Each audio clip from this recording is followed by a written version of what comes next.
This week we got a whole lot more work done on the 1997 Subaru Impreza rally car. Last time I went over a lot of the things that we found on or around the engine. And as you can see, we now have the engine out of the car. Not to work on the engine per se, as much as we are doing the transmission swap. What we've decided to go with is a JDM DCCD 4.44 ratio transmission and the matching rear diff, same ratio, 4.44 obviously. And that is what is going in the car. So that way we've got a selectable center diff. And that, I think, is going to be one of the highlights of this car now. Sorry, I've got mosquitoes in here, so if you see me swapping around, I'm swatting at them. So that out of the way also gives us the ability to work on the front end without too much in the way. One thing I had mentioned before is how we had cut the lower radiator support off because it was really mangled. In fact, someone else previously had actually cut the radiator support bar out and had just welded a piece of bar. This is actually that same bar. We originally decided to keep it because they had put some pieces of tube in here for the pins of the lower, the bottom of the radiator to pin into, and the mounts, which is just pieces of tube with nuts in them to mount the skid plate. Really, after we got to looking at it, what we had done is we'd cut this whole section off. We built these plates and built these boxes down here, which also have tow hooks on them. So now we got recovery hooks on either side. And those are high. They go through holes. There's covers on the bumpers on the bumper right here. So one screw, you can take those covers off and you got the hooks right there.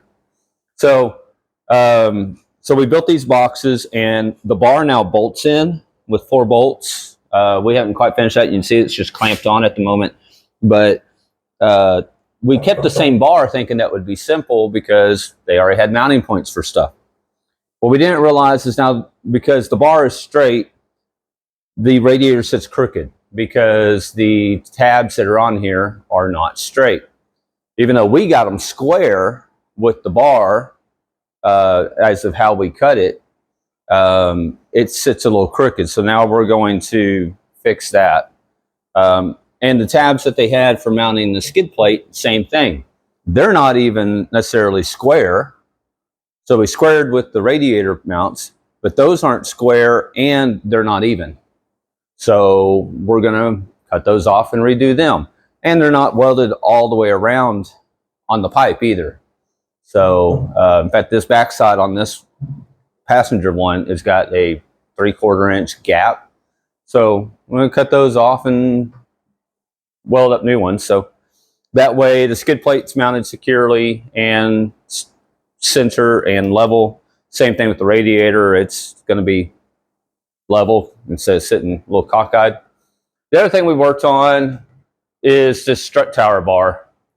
On this particular car, the roll cage is not tied into the strut towers at all. The strut towers do have top plates added, but the strut towers aren't tied into the roll cage framework at all, and they aren't tied to each other at all. This car has been hit on both fronts. We've had to straighten out the frame horns. They're both pushed in a little bit.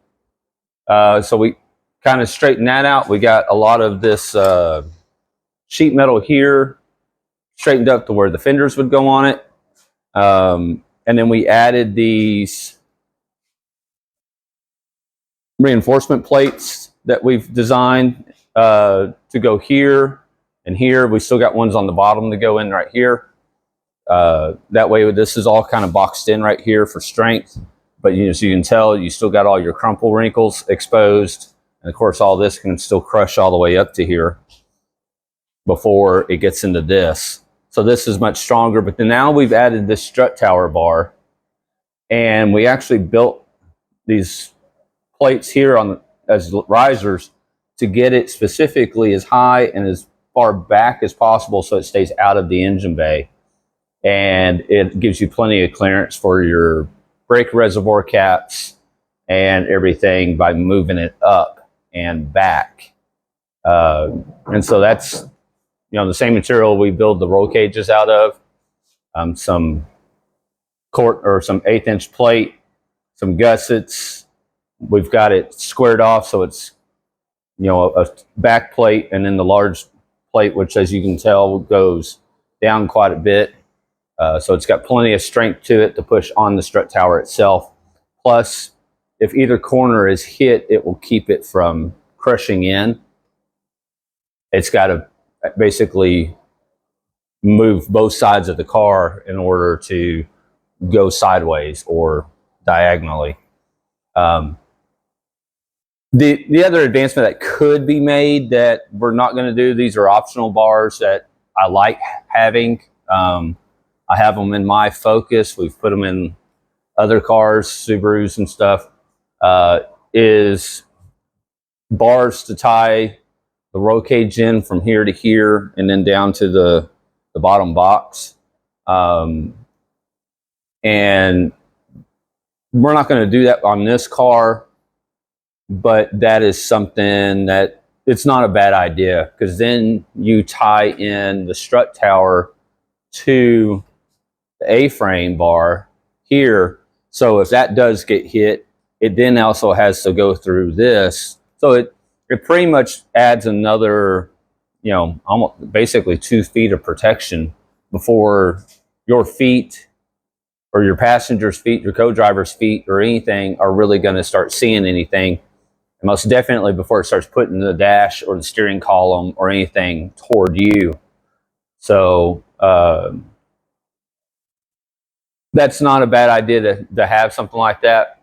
The strut tower bar is going to most definitely stiffen the chassis up front, and I'll, you know, remove a lot of the flex and the movement along with rigidity.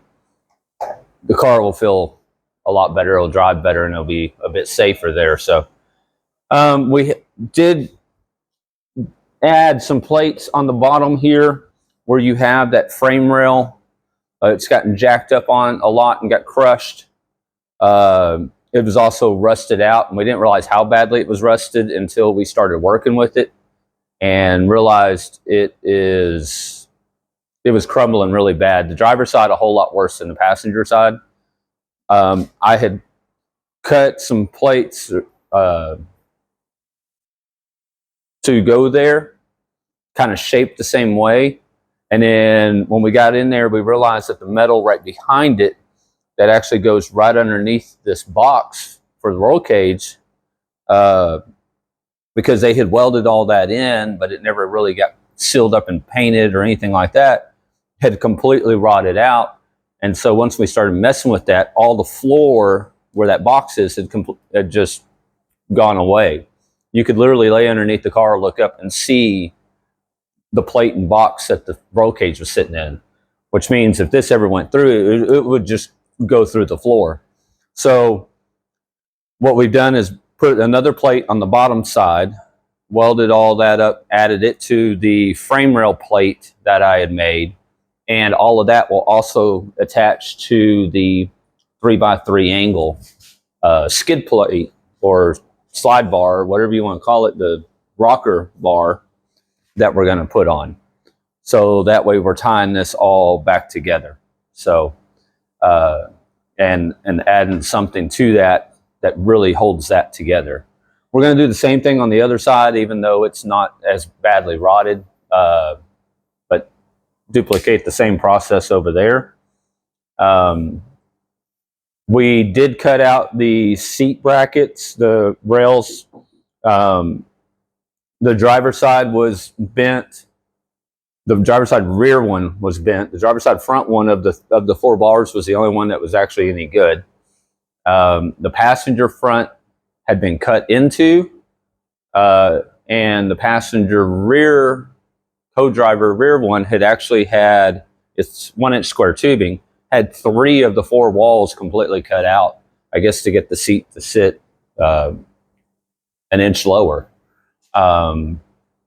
Which means also it would flex. You could probably just grab it and, you know, rip it out. And obviously in a wreck or something, that wouldn't have been safe at all. So we're going to go back, put some fresh 1-inch square tubing in there. We've got the boxes and plates that those rails mount to all cleaned up. Just got to weld those in. Back here, we have got our rear diagonal bars in. We've got our strut tower plates completely cleaned up and welded up. And then we had made some angle plates to attach the landing plates for these rear diagonal bars and everything to go to, and attach. Basically what they do is they link and attach those plates to the strut tower plate and make it all one. And then on the rear strut towers, we added an inside plate. And so the bar that used to go off of these diagonal bars, you know, in between, almost like a strut bar, is now moved back and actually goes from strut tower to strut tower. So that's now tied in, and you know, where it can't go, and it better attached to the strut tower itself. Plus the strut towers, again, because of rust, although they weren't crumbling or going through right there, they were weakened. So adding that and having that attached to the strut tower top plate, now you've got a top, a front, and sides, all one unit. So it's kind of partially encapsulated on every side except for the back, which is still factory trunk sheet metal. And perfectly fine back there. But that kind of builds it all in and squares them off, attaches them to, see, mosquitoes, to each other. The diagonal bars, because you've got a triangulation in the front that goes center here, we're now going from center down to the roll bar plates. And then on the back, we went from that strut bar and down to the frame rails in the trunk and plated on the top of the frame rail and went straight to there. So that is going to resolve our weakness with the rear frame moving. Immediately we noticed, just getting in and out of the trunk, standing in it, it went from you could feel it moving to it is solid, like really solid. Another thing we also noticed, since we've done the roll bar work, the roll cage work back here, and put those down tubes there, something, even despite this having a cage in it, something it wasn't doing before is if you move this corner, it would pick up and come up off of that jack stand, and it wasn't doing that before. So this body back here was flexing, and the roll cage in this corner was flexing the floor. So the body was still twisting and flexing despite having a roll cage in it.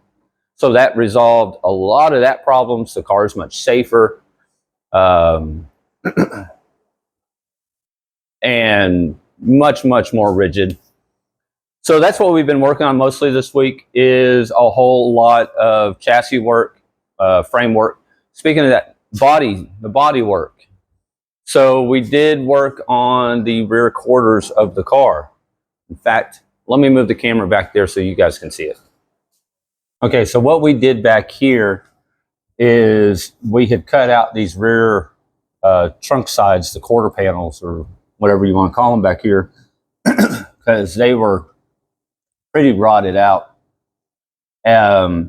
And instead of coming out and dropping down where you almost had like this little storage cubby back in the trunk, which we have no purpose for really, and all it does is going to collect, you know, dust, dirt, water, whatever, is we went flat from the trunk floor out with a plate, almost kind of triangle shaped, and then put a sidewall on it, which we had, of course, kind of put like a little corner piece here, and then attached the fender to that. much, much stronger. The only thing we hadn't attached yet was the fender to it, but you can already tell that is so much stronger than it was. So it is welded in here and over in the corner. Plus in the back, we had put some angle in this corner because we realized the trunk back wall was separating from the floor in the corner. There's really not, I mean, it's a couple spot welds where it goes to the back frame here and the lip that goes around the trunk. So we're still working on this. Still got to attach the fender at the top, right up inside of here. And then we've got some patchwork to do here, up right at the outside of the strut tower, up in the spindle well. And we've got this done on both sides. This worked out really well. It's really strong.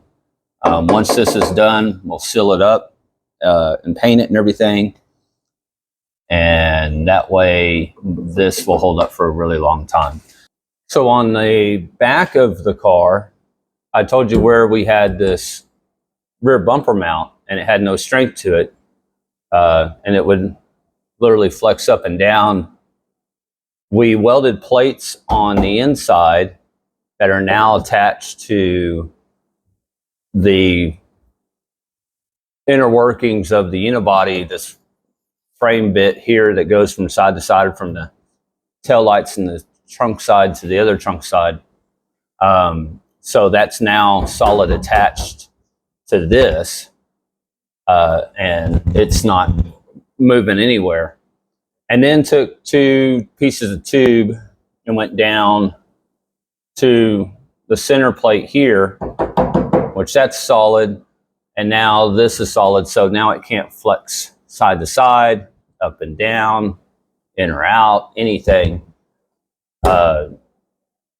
This isn't designed to be an actual like impact bar bumper or anything like that, although I'm sure it does some good. The biggest thing was that, you know, people are going to lean on it, stand on it. The bumper is supported by it. It would eventually have flexed and just broken through the sheet metal here, starting to rip the back of the car apart. So just a little bit of work, and now that is very solid and not moving, to the point you could literally hang off of it and put all your body weight on it, and it's not a problem at all. Another thing we will end up doing back here is recovery hooks on either side. I have them, the plates cut out for us to weld in. We hadn't figured out exactly where we're putting them yet. I think we're going to put them on the outside of each frame rail. We're just going to have to make sure we come out long enough that they can go through the bumper so you can grab a hold of them, versus coming down, which we did talk about, maybe just hanging them straight down and you hook them there, but then you got that one more thing hanging that low and it's pulling on it kind of the wrong way, because then you're pulling on it this way versus straight. I'd rather come out long and have the hooks up high than down low, where you would hook it and it would pull on it at an angle and maybe rip the frame rail or bend the frame rail, versus, and also tear the rear bumper if it was pulling at it wrong or whatever. So we're going to mess with that a little bit and get those worked out, but I think we've got that pretty much figured out. So, but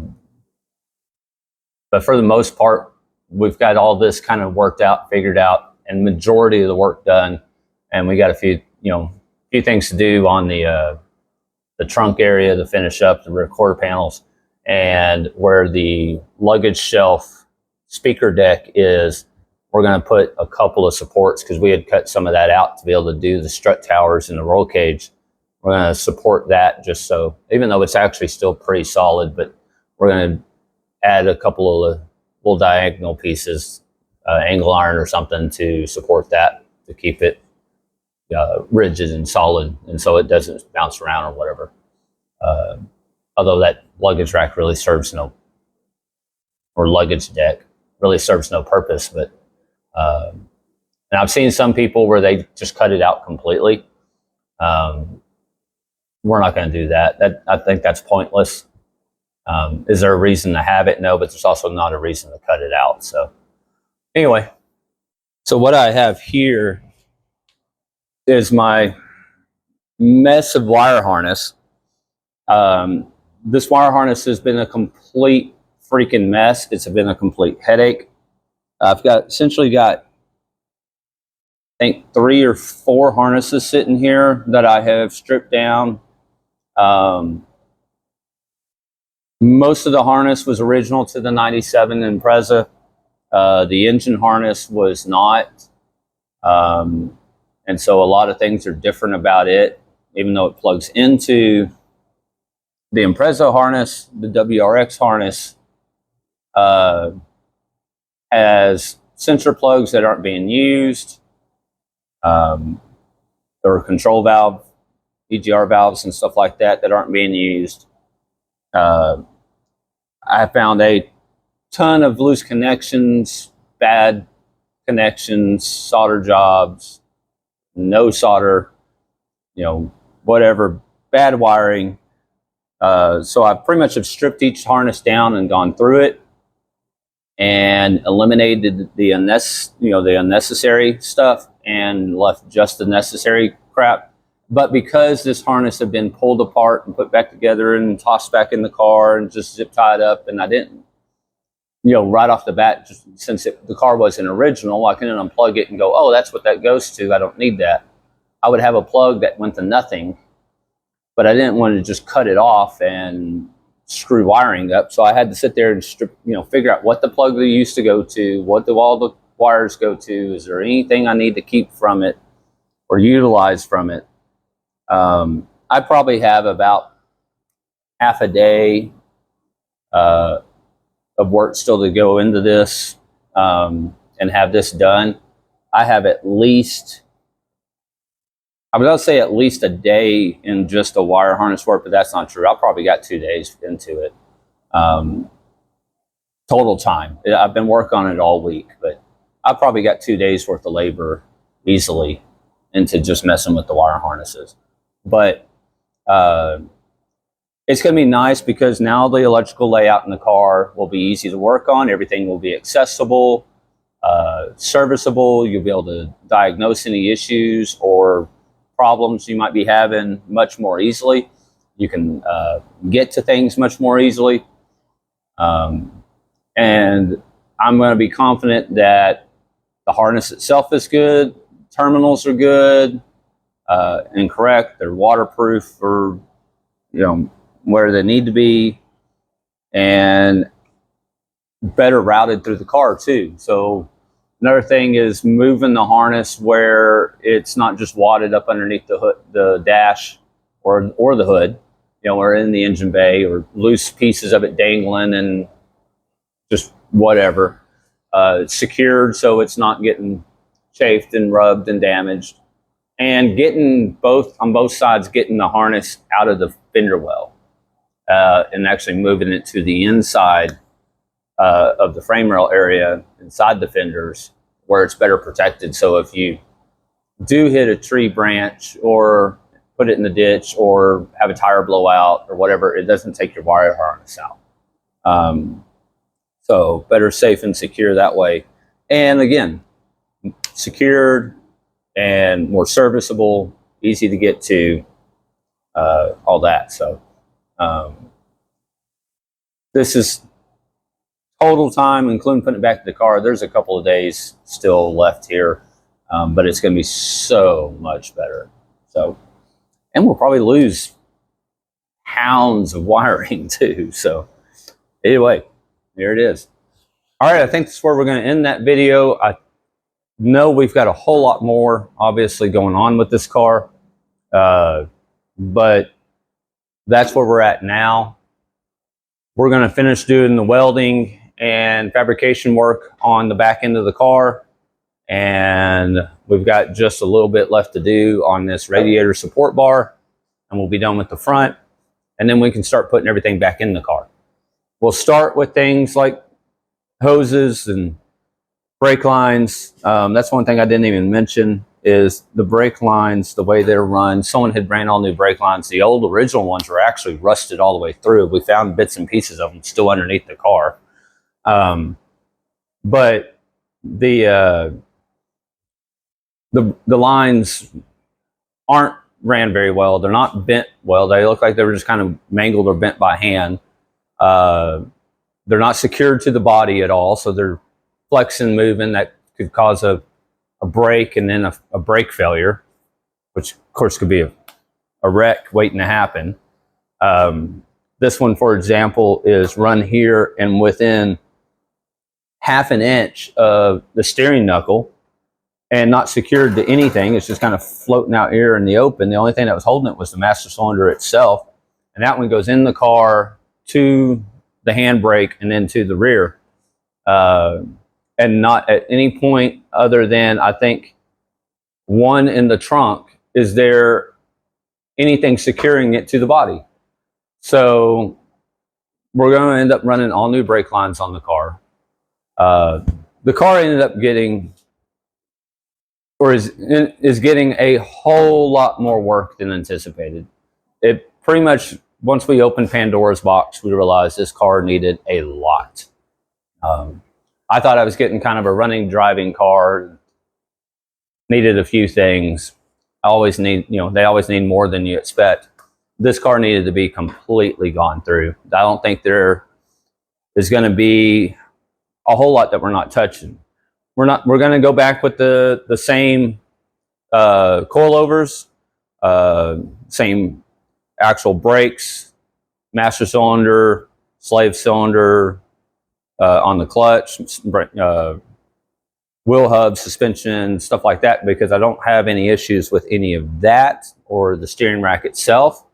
The steering we figured out, which I'd mentioned in a previous video, that the issue was that the reservoir had actually been moved too low, and so it wasn't feeding the pump fluid. So we should have no power steering issues, no suspension issues. But I think beyond that, we've messed with, we haven't gotten into the internals of the engine, but on the outside of the engine, there's not a single thing we're not touching. We're replacing the transmission, replacing the rear diff, completely reworking the exhaust. We have done a lot of chassis work, body work, roll cage work. We're replacing both the rear door glass, polycarbonate. And